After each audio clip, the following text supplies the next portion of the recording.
We're off to Alaska to see the bears and the whales on the Regent 7 Seas Navigator, which proudly flies the Bahamian flag. But there are no Bahamian crew as far as we can work out. Our cabin is on the 8th deck, which is the second one down with the second cabin in. Our cabin is spacious and comfortable, and we get a complimentary bottle of fizzy white wine.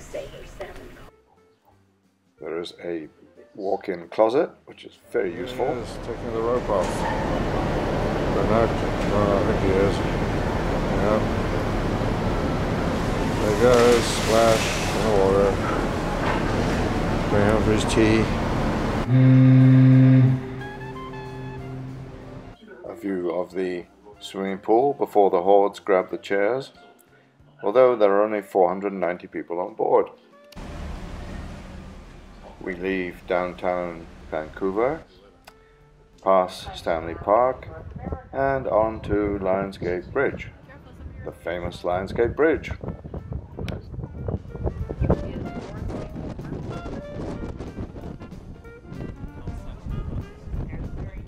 Out into the bay, past all the freighters waiting to load at University Point, and then we're off. Stay at sea.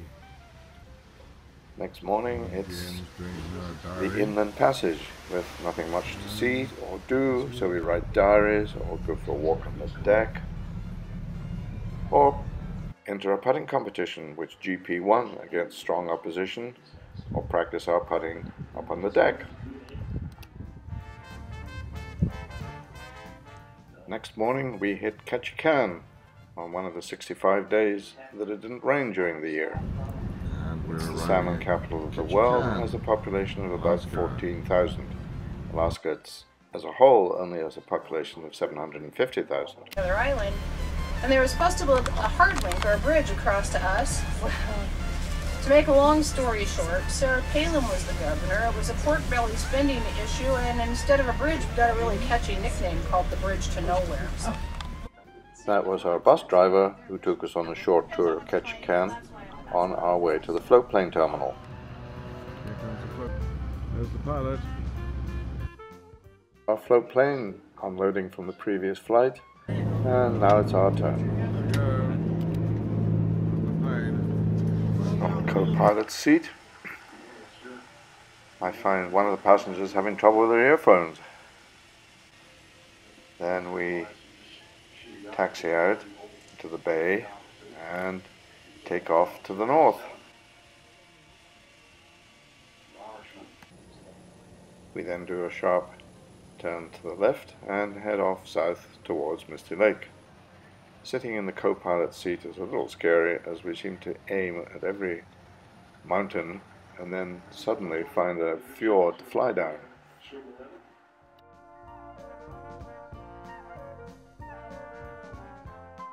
The passengers seemed to be happy, although no drinks were served, and the scenery that we passed over was absolutely fabulous. We were told to watch out for mountain goats, who were there in their thousands, but in fact we didn't see any. I did try very hard to find them. Misty Lake comes into view and we swing around to land. The pilot makes a very smooth landing. There we are, we landed. He said it wasn't one of his best. However, I thought it wasn't bad. And then we get out onto the floats to have a look at the water. I was sure I was going to fall in, as there wasn't much to hold on to. And then I give up my seat as co-pilot for the return journey, and we seem to go on a much lower and easier route. Back in Ketchikan, and the navigator in the distance, and there it is, waiting for us.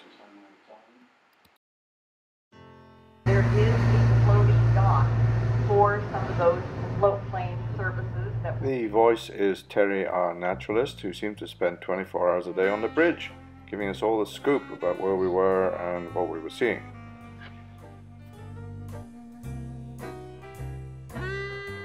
It's next morning and we are approaching Juneau, up a very long fjord. Juneau is the state capital of Alaska and is the third largest city, and we're off on a whale watching and wildlife quest. The red dog is famous because in the late 1800s, Wyatt Earp came up here, and he was playing poker. I don't know if he was a bad poker player or was just having a bad day, but he lost a lot of money and didn't have enough to pay off his tab. So he gave him his pistol as payment, and they've still got it behind the bar there. Just in case you're interested in a little bit of local folklore, we're now on our whale watching quest. The boat's quite comfortable. The scenery on the way out is quite spectacular. And then, oh joy, we see whales spitting. And the fins, but boy, they're hard to photograph. They never tell you when they're coming up.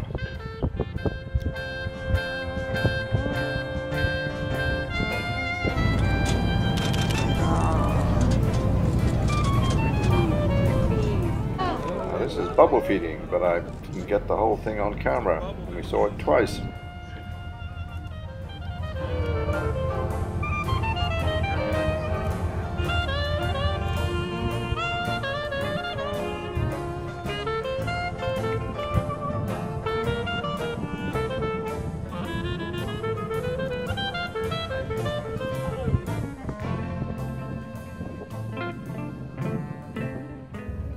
On the way back to the dock, we see the sea lions basking on the buoy, or buoy, depending on where you come from. Our time together, but I know a lot of you are going to the glacier afterwards. Beautiful day to go and check out Mendenhall Glacier. She was right. It was a beautiful day to see the glacier, which is 12 miles long and has shrunk considerably over the last few years. Global warming, I suppose. The next day, it's up very early to catch the White Pass train to Fraser.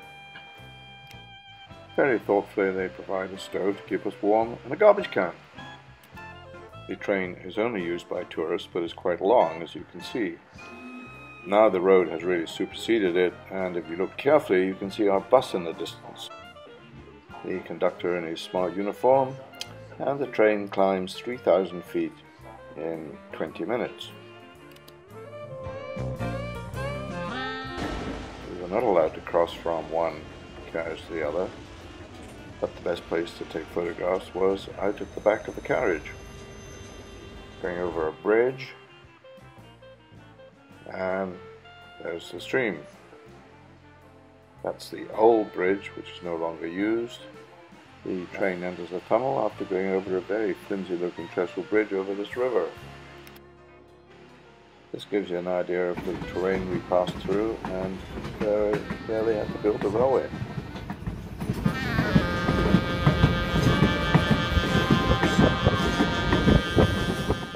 Now we've reached Fraser, BC, back in Canada, and customs had a quick look at our passports. Not very serious.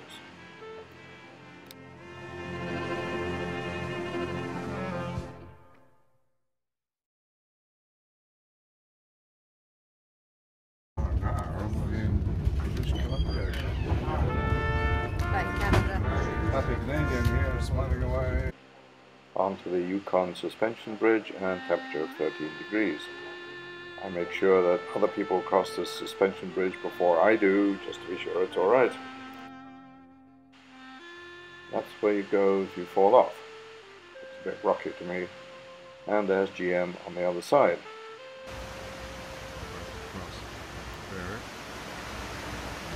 The group came down the river in their inflatables and were checking to see what the next leg looked like. Not very good, I thought. Leaving Skagway on our way to Sitka.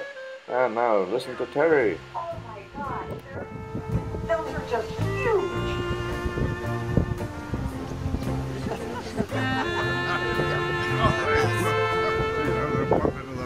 We saw 2 pods of orca whales, but rather a long way away. It was a disappointment. This lighthouse is famous, but I cannot remember its name. Not an Alaskan saloon, but our evening entertainment on the boat.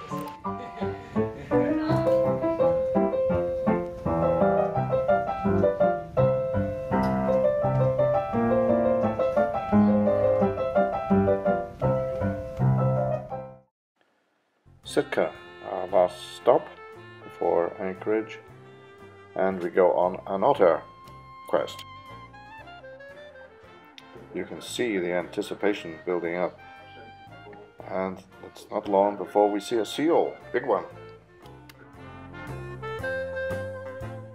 And then a raft of otters, which is apparently unusual.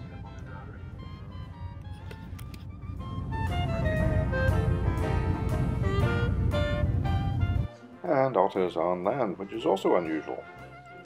But then, back to the whales.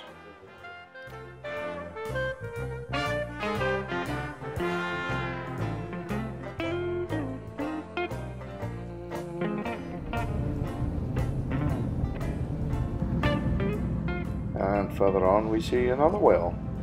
Apparently it's called Domino and frequents this area almost every day.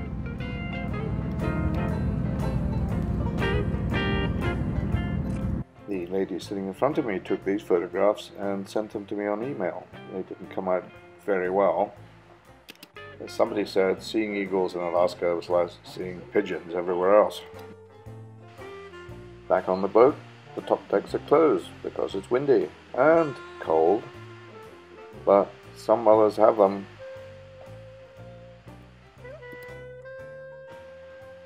Next day, it's the Hubbard Glacier, and our courageous, brave Italian captain edges the boat into the bay so we can see the glacier.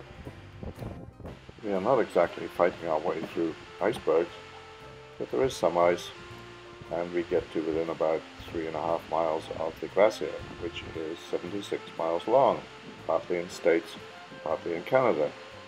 The day was beautiful, and the scenery was stunning. We did see the glacier carving, but not dramatically. Happy snaps on deck, and there is another glacier in the bay, but I don't know what its name is. Sadly, we leave. When we enter the bay. A beautiful picture late at night, and next day at 5:30 in the morning we arrive in Seward, Alaska. It's a bit dingy in the dark, but maybe it's alright during the day. We have a 3-hour bus ride to Anchorage, and then Air Canada, after a long sit in Anchorage Airport, whisks us back to Vancouver. A wonderful experience, but we did not see a single bear, although we did see a lot of whales and other wildlife. Highly recommended as a way to spend a week.